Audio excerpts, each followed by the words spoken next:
اگر آپ کی عمر 30 35 یا 40 سال سے زیادہ ہو چکی ہے اور ابھی تک آپ کی شادی نہیں ہوئی تو ممکن ہے آپ نے یہ جملے بار بار سنے ہو، شادی نہیں ہوئی، اتنی عمر ہوگی ابھی تک شادی نہیں ہوئی، کوئی مسئلہ تو نہیں ہے؟ اور کبھی تو سوال نہیں پوچھتے، ایک نظر بھی انسان کے دل کو زخمی کرتی ہے۔ آج میں آپ سے صرف شادی کی بات نہیں کروں گی، میں آپ کے دل کی بات کروں گی، اس خاموشی کی بات کروں گی جو رات کے اندھیرے میں انسان کے ساتھ جاگتی ہے، اس مسکراہٹ کی بات کروں گی جو صرف لوگوں کو دکھانے کے لیے ہوتی ہے، اور اس امید کی بات کروں گی جسے کبھی نہیں مرنا چاہیے۔ تو دوستو، ہم ایک عجیب معاشرے میں رہتے ہیں، یہاں اکثر انسان کی کامیابی کو اس کی شادی کے ساتھ ناپا جاتا ہے۔ شادی ہو جائے تو لوگ کہیں گے چلو شکر ہے زندگی سیٹ ہوگی، دیر ہو جائے تو پھر اس کی ساری خوبیاں نظر انداز۔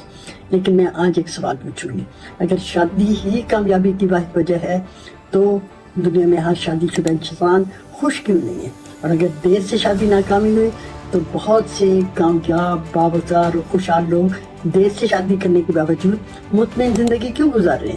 اصل حقیقت پتہ کیا ہے؟ انسان کی قدر جو ہے اس کے کردار، اس کی سوچ، اس کے اخلاق اور رویے سے ہوتی ہے، صرف ازدواجی حیثیت سے نہیں ہوتی۔ آئیے ایک لمحے کے لیے تصور کریں، ایک لڑکی عمر 34 سال کی، اچھی تعلیم یافتہ، والدین کی خدمت گزار، خوش اخلاق، لیکن ہر تقریب میں اسے صرف ایک سوال، ابھی تک شادی کیوں نہیں ہوئی؟ دوسری طرف ایک نوجوان اپنے والدین کی ذمہ داری نبھا رہا ہے، عمر اس کی 38 سال ہوگی، لوگ اس سے کہیں گے اب تو بہت دیر ہوگی۔ کسی نے یہ نہیں پوچھا کہ تم کتنی قربانیاں دے رہے ہو، تم نے کتنی راتیں اپنے والدین کے لیے فکر میں گزاری ہیں، تمہارے دل پر کیا گزرتی ہے یہ نہیں پوچھتے۔ دوستو، ہمیں لوگوں کی زندگیوں پر فیصلے کرنے سے پہلے ان کی کہانی جاننی چاہیے۔ میں آج ہر اس شخص سے کہنا چاہتی ہوں کہ اگر آپ کی شادی دیر سے ہو گئی ہے تو براہ کرم اپنے آپ کو ناکام مت سمجھیں۔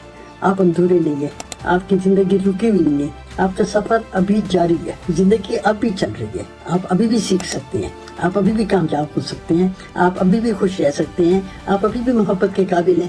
اور یاد رکھیں، آپ کی قدر آپ کے ازدواجی سٹیٹس سے طے نہیں ہوتی، آپ قیمتی ہیں کیونکہ آپ ایک انسان ہیں۔ بعض لوگ شادی کے معاملے میں اتنے پریشان ہو جاتے ہیں کہ ہر وقت دوسروں سے اپنا کمپیئر کرتے رہتے ہیں، فلاں کی شادی ہوگی، فلاں کے بچے ہو گئے، فلاں کی زندگی کتنی اچھی ہے۔ لیکن میں بتاؤں، سوشل میڈیا میں اور حقیقت میں بہت فرق ہوتا ہے۔ ہر مسکراتی تصویر کے پیچھے خوشی نہیں ہوتی، اس لیے دوسروں کی زندگی سے اپنی زندگی کا موازنہ کبھی نہ کریں۔ اپنی رفتار پر چلیں، اپنے رب پر بھروسہ رکھیں، اپنی ذہنی صحت کا خیال رکھیں، اپنے شوق زندہ رکھیں، اپنی شخصیت کو بہتر بنائیں، کیونکہ ایک خوشحال شادی کی بنیاد صرف عمر نہیں ہوتی، ایک متوازن شخصیت بھی ہوتی ہے۔ آخر میں صرف ایک بات کہوں گی، اگر آپ کی شادی دیر سے ہو رہی ہے تو خود کو کمتر سمجھنا بند کر دیں، اپنی زندگی کو روکنا بند کر دیں۔ ممکن ہے جس چیز کو آپ تاخیر سمجھ رہے ہیں وہی آپ کے ہاتھ میں بہترین وقت ہو۔ یاد رکھیں، اللہ دیر کرتا ہے، اندھیر نہیں کرتا۔